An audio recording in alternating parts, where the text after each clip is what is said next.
Last time हम लोग capacitance हमने स्टार्ट किया था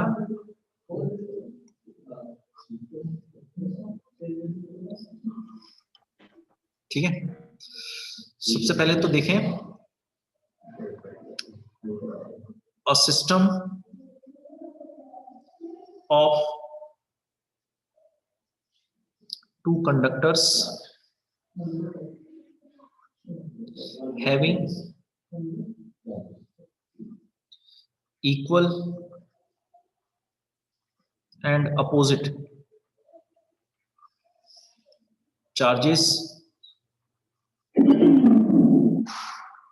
is called capacitor। ठीक है, तो जैसे ये कोई कंडक्टर, इसका पोटेंशियल V1 है और इस पर अपन ने प्लस चार्ज दे दिया। ये दूसरा कोई कंडक्टर, इस पर V2 पोटेंशियल है, इस पर अपन ने माइनस चार्ज दे दिया। तो ये प्लस क्यू चार्ज है, ये माइनस क्यू चार्ज है, और दोनों के बीच पोटेंशियल डिफरेंस की अगर हम बात करें तो V1 minus V2 is the potential difference. Okay, तो इस कॉम्बिनेशन को हम कैपेसिटर कहते हैं। कैपेसिटर का बेसिक यूज क्या होता है वो हम आगे देखेंगे, अभी तो होता क्या है वो समझ लें। तो इस कॉम्बिनेशन को हम कैपेसिटर कहेंगे। इसका शेप कैसा भी हो सकता है, कंडक्टर का शेप कैसा भी हो सकता है। तो जब भी दो कंडक्टर्स अपने पास हैं और दोनों पे इक्वल एंड अपोजिट चार्ज है, इसको हम लोग कैपेसिटर कहते हैं। अब इस कैपेसिटर में चार्जेस को होल्ड करने की एबिलिटी है। देखो इसने चार्ज रखा हुआ है, इसने भी चार्ज रखा हुआ है, तो इस चार्ज को होल्ड करने की जो एबिलिटी है उसको अपन कहते हैं कैपेसिटेंस। कैपेसिटेंस का मतलब होता है एबिलिटी टू होल्ड चार्जेस। किस कंडक्टर में कितना चार्ज स्टोर करके रख सकते हैं, होल्ड करके रख सकते हैं, उसको अपन उसकी कैपेसिटी कहते हैं। जैसे पानी का टैंक होता है, पानी के टैंक की अपनी एक कैपेसिटी होती है। अगर ज्यादा पानी भरोगे तो ओवरफ्लो हो जाएगा, ऐसे ही होता है ना, उसकी कैपेसिटी से ज्यादा भरोगे तो ओवरफ्लो हो जाएगा। वैसे चार्ज किसी कंडक्टर पर अगर हम चार्ज देते जाए तो एक डेफिनेट लिमिट तक तो उसमें चार्ज आएगा, उसके बाद वो स्पार्किंग होने लगेगी और वो चार्ज बाहर एटमॉस्फेयर में चले जाएगा। तो उसकी जो एबिलिटी टू होल्ड चार्जेस होती है, इसको हम उसकी कैपेसिटेंस कहते हैं। अब इसको कैपेसिटेंस कैसे हम निकालेंगे, इसका फॉर्मूला क्या होगा। तो सबसे पहले तो ये देखें कि जो V होता है इट इज इक्वल टू, ये फॉर्मूला हम लोगों ने पढ़ा हुआ है 4πε0r। तो Q is directly proportional to V। जितना ज्यादा चार्ज दोगे उतना ज्यादा पोटेंशियल उस कंडक्टर में डेवलप होगा। तो अगर इनके बीच का हम पोटेंशियल डिफरेंस देखें तो जितना ज्यादा चार्ज होगे दोनों पर, जितना ज्यादा चार्ज होगा उतना ही ज्यादा पोटेंशियल डिफरेंस होगा। तो जो पोटेंशियल डिफरेंस है, जो चार्ज है, it is directly proportional to V। Charge कौन सा लेना है, दोनों में से कोई भी चार्ज ले सकते हैं क्योंकि दोनों एक दूसरे के सप्लीमेंट्री चार्ज है। ये कैसे डेवलप होता है एक्चुअल में, प्लस माइनस। जैसे ये कंडक्टर है, यहां से एक इलेक्ट्रॉन उठा के यहां ले गया तो इस पर एक माइनस आ जाएगा और उस पर एक प्लस आएगा। तो एक चार्ज तो एक ही बार ले जाना पड़ता है अपने को। ऐसा नहीं कि यहाँ प्लस चार्ज दे रहे हैं यहाँ माइनस चार्ज दे रहे हैं, ऐसा नहीं। यहाँ से उठा के अगर चार्ज यहाँ ले गए तो यहाँ पे प्लस आ जाएगा, यहाँ पे माइनस आ जाएगा। यहाँ से उठा के यहाँ ले गए तो यहाँ पे प्लस आ जाएगा, यहाँ पे माइनस आ जाएगा। यहाँ से उठा के यहाँ लेना है तो इलेक्ट्रॉन को अगर अपन ऐसा उठा के ले जा रहे हैं तो यहाँ माइनस आएगा, यहाँ प्लस आएगा। तो एक ही बार ले जाना पड़ता है इलेक्ट्रॉन को, इसलिए चार्ज केवल एक ही लेते हैं। तो और जनरली हम कौन सा चार्ज देते हैं, किसी भी एक पर, दोनों पे मैग्नीट्यूड, एक पे माइनस है एक पे प्लस है, दोनों पे किसी मैग्नीट्यूड ले लेंगे। तो charge is directly proportional to potential difference between them. तो Q is equal to some constant into V। This constant C is equal to Q upon V and this constant is known as capacitance। ठीक है, mathematically charge और potential difference का जो ratio है उसको हम लोग कैपेसिटेंस कहते हैं। ठीक है, यहां तक समझ में आ गया।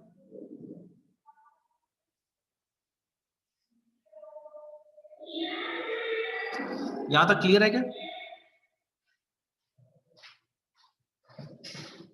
यहां तक क्लियर है क्या।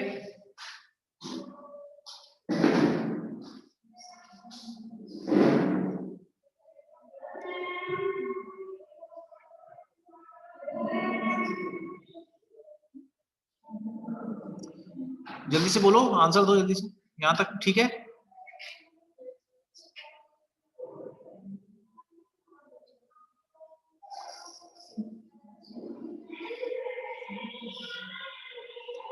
ओके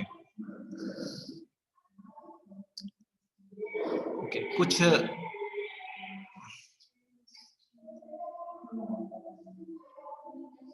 इंपॉर्टेंट पॉइंट्स हैं, इसको जरा देखते हैं।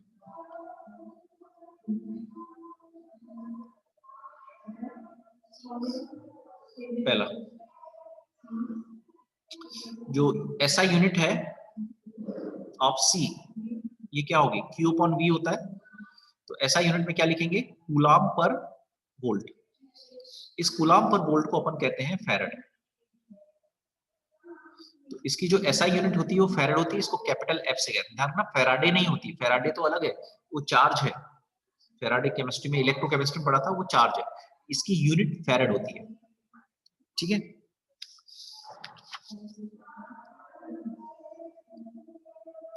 दूसरा, रिप्रेजेंटेशन।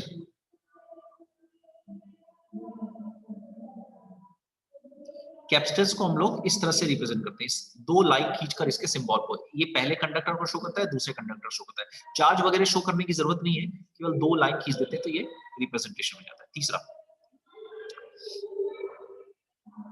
अगर हम मान लो एक कंडक्टर लें,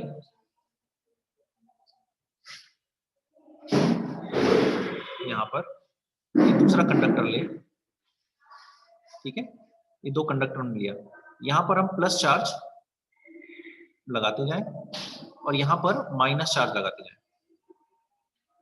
ठीक है। तो अब देखो यहां पर बीच में क्या होगा? बीच में कुछ नहीं है, मतलब एयर हम बोल सकते हैं। एयर का ये न्यूक्लियस हो गया, और ये मान लो एयर के पास ये इलेक्ट्रॉन चक्कर लगा रहा है। तो ये जो प्लस है ये क्या करेगा? इलेक्ट्रॉन को अपनी तरफ खींचेगा, लेकिन ये जो न्यूक्लियस है ये इसने इलेक्ट्रॉन को बांधा हुआ है। अगर हमने बहुत ज्यादा प्लस दिया, और ये माइनस क्या करेगा? इसको रिपेल करेगा। अगर हमने बहुत ज्यादा प्लस माइनस दे दिया, तो ये जो इलेक्ट्रॉन है, बीच का जो इलेक्ट्रॉन है जो न्यूक्लियस से बंधा था, ये इलेक्ट्रॉन फ्री हो जाएगा, और ये इलेक्ट्रॉन फ्री होकर कहां पहुंच जाएगा? इसके पास। इससे क्या होगा? इसके पास कितने चार्ज है? 6 चार्ज है, तो एक चार्ज कम हो जाएगा, एक प्लस कम हो जाएगा। तो इसका लगातार, और अगर ऐसा लगातार प्रोसेस चलती रहे तो इसके चार्ज धीरे धीरे क्या होने लगेगा? डिक्रीज। बात समझ में आ रही है? और ये जो प्लस है ये क्या करेंगे? इस नेगेटिव को अपनी तरफ खींचेंगे, तो इसका ये नेगेटिव कम होने लगेगा। इस प्रोसेस को हम कहते हैं लीकेज ऑफ चार्ज।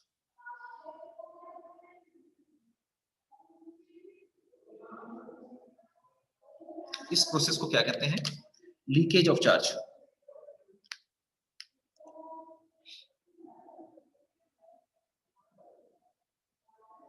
ठीक है, इसको अपन कहते हैं लीकेज ऑफ चार्ज। ये समझ में आया क्या? Leakage of charge. तो बीच का जो इंटरवीनिंग मीडियम है वो भी चार्ज को होल्ड करने की अगर एबिलिटी है, उससे ज्यादा अगर करेंगे तो बीच का जो मीडियम है वो क्या करेगा? चार्ज को लीकेज करने लगेगा। चार्ज जो है, एयर जो है वो कंडक्टिंग बन जाएगी एक तरह से। तो इसको रोकने के लिए क्या करते हैं? बीच में इंसुलेटर लगा देते हैं। तो जैसे ये अपने पास एक कंडक्टर है और यहाँ पर दूसरा कंडक्टर है, तो बीच में अपन ने क्या कर दिया? इंसुलेटिंग मीडियम लगा दिया। इंसुलेटिंग मीडियम की क्या खासियत होती है? इंसुलेटिंग मीडियम की ये खासियत होती है कि यहाँ पर जो चार्ज होते हैं, ये जो इलेक्ट्रॉन होते हैं, ये फ्री नहीं होते हैं, ये बाउंडेड होते हैं। बाउंडेड होने के कारण बाउंडेड होने के कारण इस प्लस को, इलेक्ट्रॉनों को खींचकर अपने पास लाने की जो प्रोसेस होती है वो स्लो हो जाती है, वो नहीं हो पाती, क्योंकि ये बाउंडेड होते हैं, फ्री इलेक्ट्रॉन होते नहीं, पकड़ के रखते हैं। इंसुलेटर होता ही है ये, जिसमें इलेक्ट्रॉनों को क्या करते हैं? अपन पकड़ के रखते हैं। तो उस कारण से ये इलेक्ट्रॉन यहाँ नहीं हो पाते और लीकेज जो है वो स्मॉल हो जाता है, ठीक है। इसका मतलब है हम ज्यादा चार्ज यहाँ पे होल्ड करके रख सकते हैं। तो जैसी डाइलेक्ट्रिक लगाते हैं, हमारे जो कैपेसिटेंस है उसकी वैल्यू बढ़ जाती है, सी की वैल्यू इंक्रीज होती है। ये वाली बात भी समझ में आई क्या?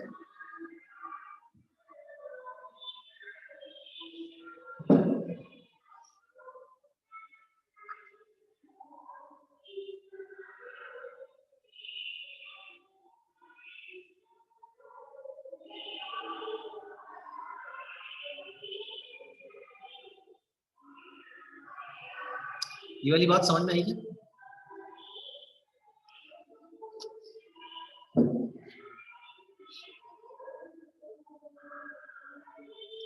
ठीक है, ये वाली बात समझ में आ गई।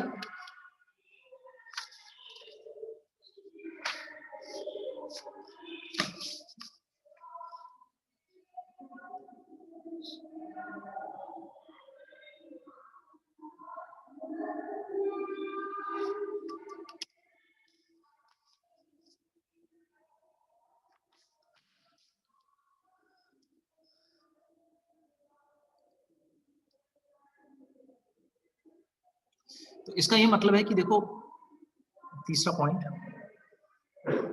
इसका ये मतलब है कि यहां पर अगर प्लस चार्ज रखा है और यहां पर अगर माइनस चार्ज रखा है, तो अगर ये एयर का मॉलिक्यूल है, इस पे प्लस चार्ज है और ये इलेक्ट्रॉन है, तो यहां पे जो इलेक्ट्रिक फील्ड क्रिएट हुई है, इलेक्ट्रिक फील्ड अपोजिट डायरेक्शन में फोर्स लगाती है क्यू, तो ये जो फोर्स लगा रही पीछे की तरफ, जितना ज्यादा इलेक्ट्रिक फील्ड होगी उतना ज्यादा ये फोर्स लगेगा।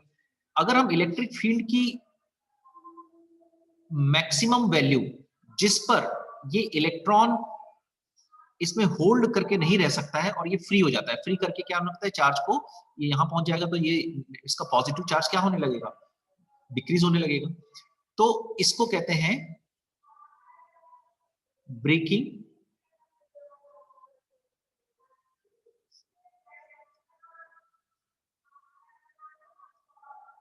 स्ट्रेंथ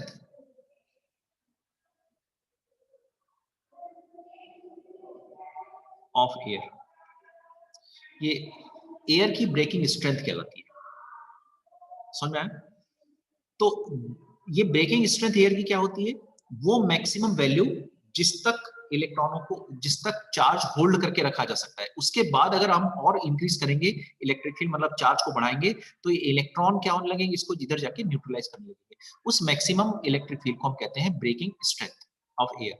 एयर की जो ब्रेकिंग स्ट्रेंथ होती है वो 3 × 10⁶ वोल्ट पर मीटर, वोल्ट पर मीटर इलेक्ट्रिक फील्ड की यूनिट होती है।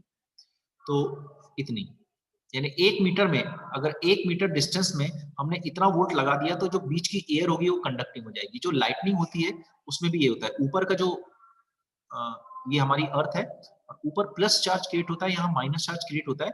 तो ये वोल्टेज जब 3 × 10⁶ वोल्ट पर मीटर से ज्यादा हो जाएगा, तो ये जो बीच की एयर जो कि इंसुलेटिंग होती है वो कंडक्टिंग होती है, और इस तरह से यहाँ लाइटनिंग हो जाती है, कंडक्टिंग बन जाती है, तो चार्ज पूरे डिस्चार्ज होते हैं, ये प्लस पूरे निकल के माइनस को न्यूट्रलाइज करते हैं। तो इतनी तेजी से निकलती है कि एयर जो है स्पार्क करने लगती है, वो स्पार्किंग को ही हम क्या कहते हैं, लाइटनिंग। ठीक है, फोर्थ पॉइंट। इसी तरह से अगर हमने इनके बीच क्या रख दिया, एक डाइलेक्ट्रिक रख दिया,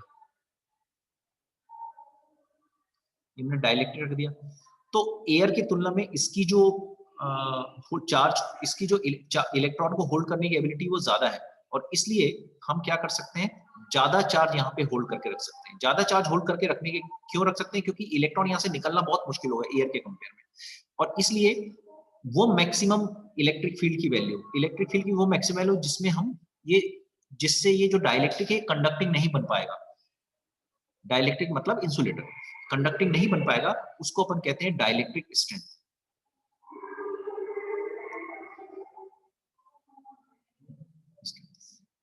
मतलब जैसे किसी का डाइलेक्ट स्ट्रेंथ अगर 4 × 10⁷ है, इसका मतलब वोल्ट पर मीटर है, इसका मतलब है अगर दो प्लेट के बीच आप 1 मीटर का डिस्टेंस रखोगे, और आपने अगर इनके बीच जो इलेक्ट्रिक फील्ड है, या इनके बीच जो पोटेंशियल डिफरेंस है, वो आपने कितना कर दिया, 4 × 10⁷ से बड़ा कर दिया।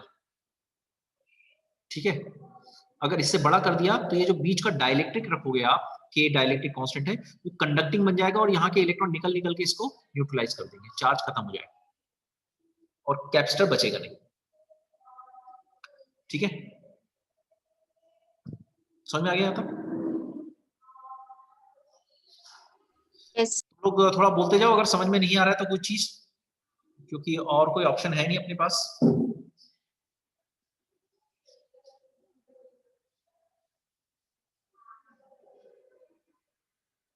बोलो जल्दी से। yes. ठीक है, नेक्स्ट पॉइंट पे चलें। 6 पॉइंट है ना, सॉरी 5 पॉइंट होगा क्या? ओके, देखो, a single conductor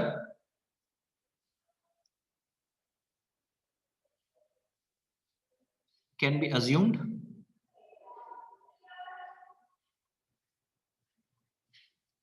as a capacitor whose second plate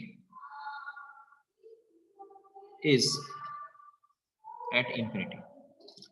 तो जैसे कोई अपने पास ये दो प्लेट्स रखी थी ना, इसके पास यहाँ प्लेट रखी है, अगर इस प्लेट को दूर ले जाते जाए, इस प्लेट को फार अवे ले जाए, फार अवे, बहुत दूर, तो अपने पास क्या बचेगा? केवल एक प्लेट बचेगा।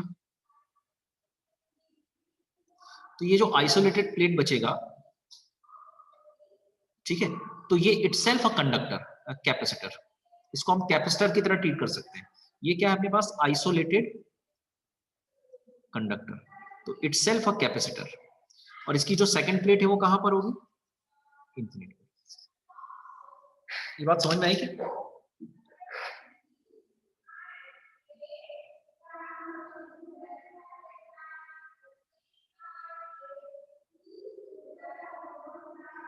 सेकंड प्लेट इसकी कहां पर होगी? इंफिनिटी पर। तो एक अकेला कंडक्टर भी एक कैपेसिटर है जिसकी सेकंड प्लेट को हम इंफिनिटी पे बोल सकते हैं। ओके, आई थिंक ये वाला पॉइंट भी समझ में आ गया होगा। इसी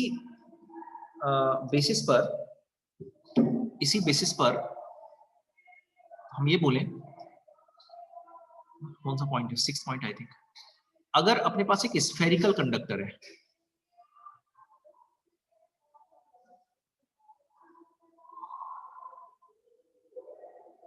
स्फेरिकल कंडक्टर है, तो स्फेरिकल कंडक्टर ये है अपने पास,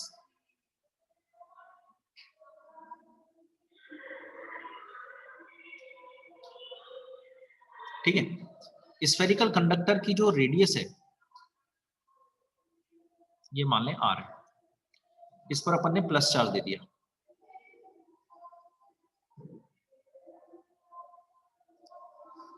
क्या इसको कैपेसिटर माना जा सकता है? बोलो जल्दी से कोई, क्या इसको कैपेसिटर माना जा सकता है? जल्दी से मुझे इसका आंसर दो।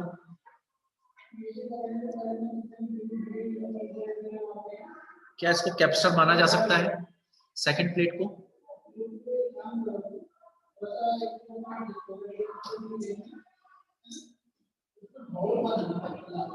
जल्दी बोलो, जल्दी बोलो कोई भी, Yes, sir. जल्दी बोलो कोई भी, क्या इसको कैपेसिटर माना जा सकता है?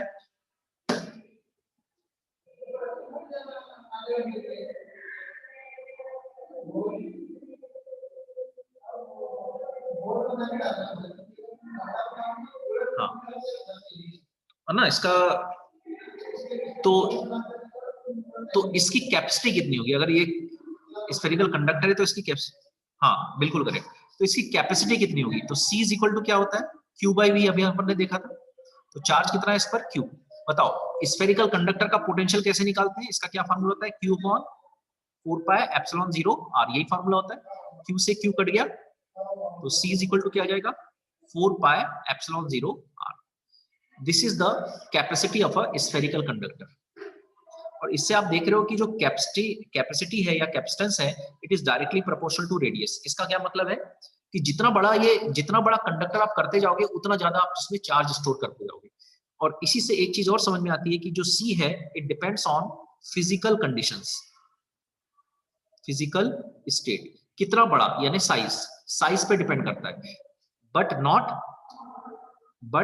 नॉट ऑन Q और V। देखो इस फॉर्मूले में कहीं भी Q और V नहीं आया, Q और V आपस में Q कैंसिल हो गया है, ठीक है, और V का हमने फॉर्मूला रख दिया, तो इस फॉर्मूले में कहीं भी Q V नहीं आया। इसका मतलब है जैसे मैं अगर आपसे पूछूं कि ये कंडक्टर है, इसकी रेडियस R है, अब इसका कैपेसिटेंस कैसे देते हैं?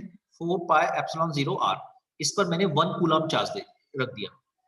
अब वहीं इसको सेम कंडक्टर है, सेम रेडियस है, इस पर 2 कूलम चार्ज रखा हुआ है, 2 कूलम, ठीक है, इस पे 1 कूलम रखा हुआ है।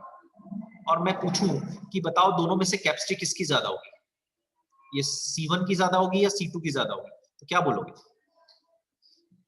इस पर 1 कूलम चार्ज रखा है, इस पर 2 कूलम चार्ज रखा है, और दोनों की रेडियस सेम है, दोनों की कैपेसिटी में क्या फर्क पड़ेगा? कौन बड़ा कौन छोटा होगा बताओ? ए ऑप्शन करेक्ट होगा,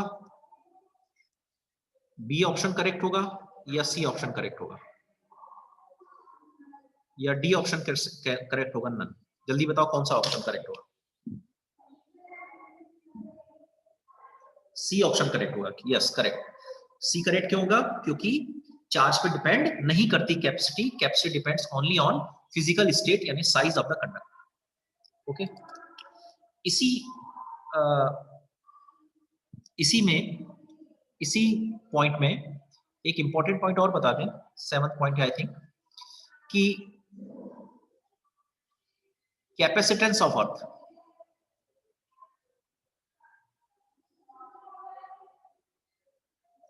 अर्थ का कैपेसिटेंस कितना होगा?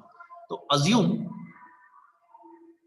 अर्थ तो एक नॉन कंडक्टर है ना, लेकिन assume earth to be a conductor, spherical.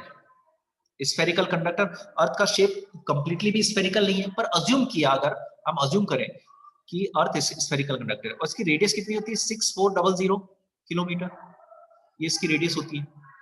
तो इस केस में जो कैपेसिटेंस होगा अर्थ का, वो कितना है? 4 पाई एप्सिलॉन 0 r। तो इसको अपन क्या लिखेंगे? 1/9 इंटू 10⁻9। ऐसा क्यों लिखेंगे? क्योंकि आपको पता है कि 1/4 पाई एप्सिलॉन 0 जो है वो 9 इंटू 10⁻9 है। तो ऐसा करेंगे, ये उल्टा करेंगे तो ये आ जाएगा। और r की वैल्यू कितनी है? 6400, और किलोमीटर को अपन ने मीटर में बदल दिया। जब अपन इसको सॉल्व करते हैं तो ये 64/9 इंटू 10⁻, कितना हो जाएगा? ये 3 और 2 5, 5 ये 9 ऊपर जाएगा तो -4। तो ये लगभग आता है 9 7 जा 63 होता है, तो 9.11 इंटू 10⁻⁻4, दैट इज 911 इंटू 10⁻⁻6 हो जाएगा। डेसिमल को दो इधर किया तो ये जाएगा 711 माइक्रोफैरड। अब सोचो जरा, इतनी बड़ी अर्थ है और इसका कैपेसिटेंस कितना आ रहा है? 711 10⁻⁷, मतलब ये कैपेसिटेंस किसके बराबर है? 0.000711 फैरेड के बराबर है। इतनी बड़ी अर्थ का, इससे ये प्रूव होता है कि जो 1 फैरेड जो कैपेसिटेंस है वो बहुत बड़ा है।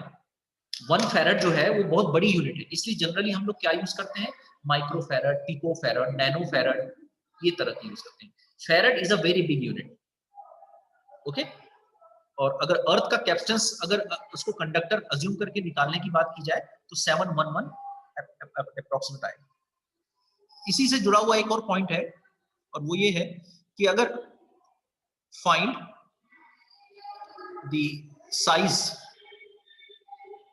Of spherical conductor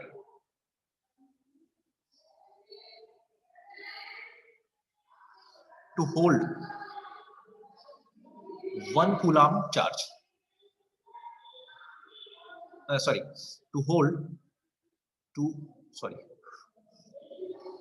to have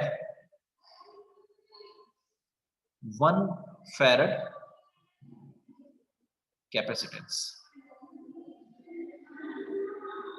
ठीक है, तो क्या करेंगे अपन? इसको भी देखें। C इज इक्वल टू कितना है? 4 पाई एप्सिलॉन 0 r। तो r इज इक्वल टू कितना हो जाएगा? C upon 4 pi epsilon 0।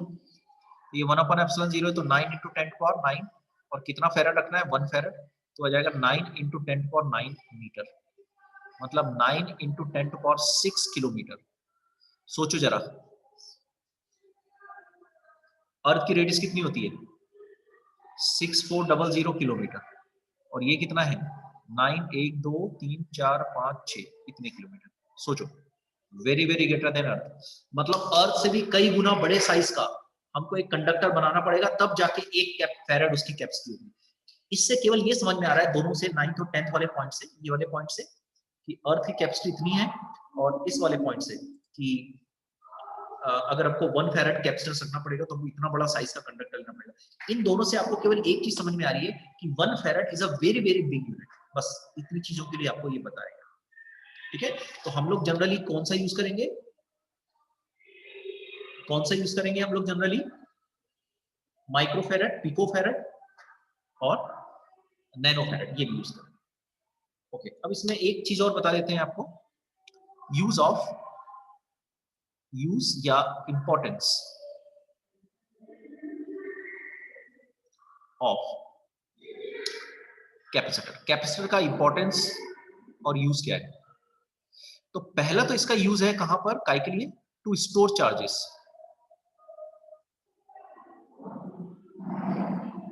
देखो यहां पे अपन चार्ज को स्टोर करके रख सकते हैं ना, प्लस माइनस को, ये चार्ज को स्टोर करके रख सकते हैं अपन। और जो दूसरा है वो है in AC circuit, alternating current circuit, capacitor place a very important role.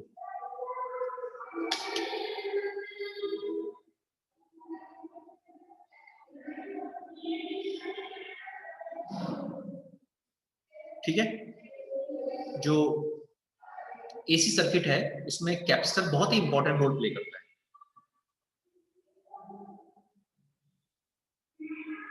ये बात समझ में आ गई क्या?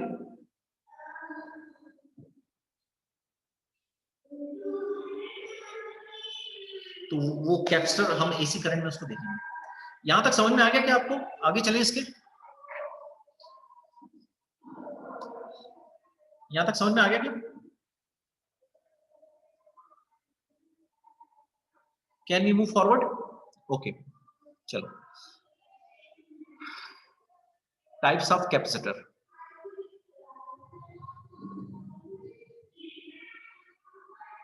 तो बेसिकली कैपेसिटर जो है 3 टाइप्स के होते हैं, लेकिन हमारे सिलेबस में केवल एक ही टाइप है, तो हम केवल उसको ही देखेंगे, और वो है पैरेलल प्लेट कैपेसिटर। हमारे सिलेबस में केवल पैरेलल प्लेट कैपेसिटर है, तो parallel plate capacitor. Parallel plate capacitor कैसे होता है? लेट मी,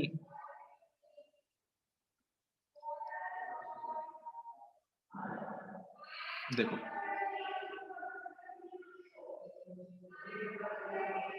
ये एक प्लेट है, ठीक है, और ये दूसरी प्लेट है। ऐसी 2 पैरेलल प्लेट हो गई, एक दूसरे के पैरेलल रहेंगे, ठीक है। इस पर प्लस चार्ज रख दिया अपन ने, और इस पर माइनस चार्ज रख दिया। इस पे प्लस क्यू चार्ज है, इस पे माइनस क्यू चार्ज है। इनके बीच का डिस्टेंस कितना है? d, ठीक है। अब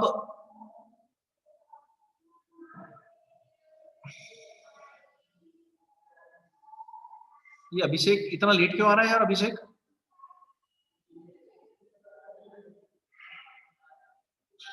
ये दूसरा अभिषेक कौन है?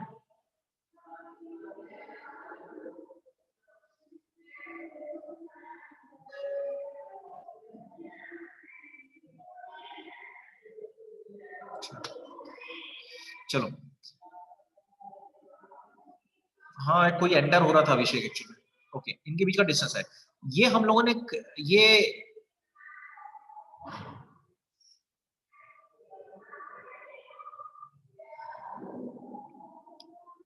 ओके, इसकी जो ये हम लोगों ने किया था क्या, एक प्लेट होती है, इस प्लेट के इस पॉइंट पर अगर हमको इलेक्ट्रिक फील्ड निकालनी है, इसकी सरफेस डेंसिटी सिग्मा है, तो सिग्मा अपॉन 2 एप्सिलॉन नॉट होती है। ये हमने किया है क्या? आई थिंक हमने किया है ना। सरफेस डेंसिटी क्या होती है? Charge upon area. बोलो ये वाली चीज किया है क्या अपन ने? Yes, sir. ये पता है ना, किसी भी प्लेट पर अगर हम चार्ज दे दें तो उसके सामने जो इलेक्ट्रिक फील्ड होती है, this is the formula of electric field. ये अपन ने किया है मेरे ख्याल से, आई थिंक ये किया है, गॉस लॉ में हमने बताया था, है ना। तो देखो इसके कारण इलेक्ट्रिक फील्ड यहां पर E1, और इस नेगेटिव की इलेक्ट्रिक फील्ड कहां होती है? उसी डायरेक्शन में, तो E2। तो जो टोटल इलेक्ट्रिक फील्ड हो जाएगी वो कितनी हो जाएगी? E1 plus E2। E1 plus E2 क्यों होगी? क्योंकि दोनों सेम डायरेक्शन में। E1 की वैल्यू कितनी है? Sigma upon 2 epsilon not. E2 की वैल्यू कितनी है? Sigma upon 2 epsilon naught. तो sigma upon epsilon naught, this is the value of E। Electric field निकल गई। अच्छा, पोटेंशियल डिफरेंस और इलेक्ट्रिक फील्ड में क्या रिलेशन है ये मैं बता चुका हूं, E इंटू डी सेपरेशन। तो sigma D upon epsilon not. Sigma को अपन क्या लिख सकते हैं? Q upon area, epsilon not D. What is the value of capacitance? C is equal to Q upon V, so Q upon V की value कितनी है? QD upon A epsilon not. Q से Q cancel हो गया तो क्या आ गया? Epsilon not A upon D। This is the formula for capacitance of a parallel plate capacitor. इसमें कोई चीज है जो समझ में नहीं आई? बताओ।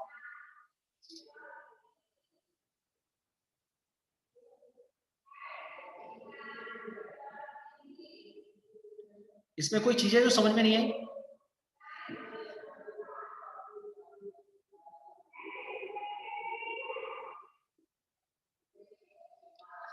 एनीवन? ओके। अच्छा, अगर अपन इसी प्लेट के अंदर कोई डाइलेक्ट्रिक रख देते हैं, जैसे मान लो अपन ने ये रख दिया, अपन ने क्या कर दिया, इसके बीच एक डाइलेक्ट्रिक रख दिया, डाई इलेक्ट्रिक। इस डाइलेक्ट्रिक का कांस्टेंट कितना है? के। तो कहां पे फर्क आएगा? इलेक्ट्रिक फील्ड आपको पता है डाइलेक्ट्रिक करने पर इलेक्ट्रिक फील्ड के टाइम्स कम हो जाती है, तो ये जो इलेक्ट्रिक फील्ड के टाइम्स कम हो जाएगी। तो इलेक्ट्रिक फील्ड अगर के टाइम्स कम होगी तो यहाँ पे क्या आएगा, यहाँ पे क्या आएगा, तो यहाँ पे क्या आएगा, यहाँ के आएगा, तो के कहां पर आ रहा है? वी में नीचे की तरफ। ये के यहाँ आ जाएगा एप्सिलॉन नॉट के साथ, तो ये के कहां जाएगा? ऊपर। तो इसका मतलब है अगर मीडियम में रखेंगे तो वो एयर का के टाइम्स हो जाएगा।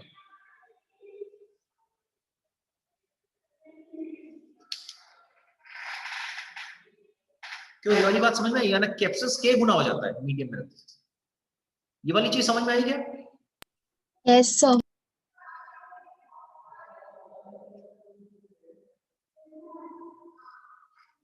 ठीक है, ओके। कुछ इंपॉर्टेंट पॉइंट्स हैं, उसको भी देख लें। ये पॉइंट्स आपको जेई और नीट में भी काम आएंगे।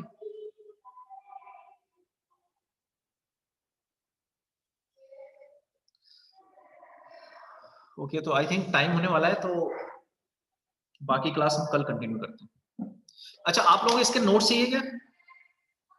जल्दी बताओ, नोट्स चाहिए तो मैं भिजवा देता हूं इसके। किस किस को नोट्स चाहिए? ओके, मैं नोट्स भिजवा देता हूं। ठीक है, बाय। रुक जाओ, एक मिनट एक मिनट एक मिनट एक मिनट रुक जाओ, अटेंडेंस लेने दो, अटेंडेंस लेने दो, रुक जाओ।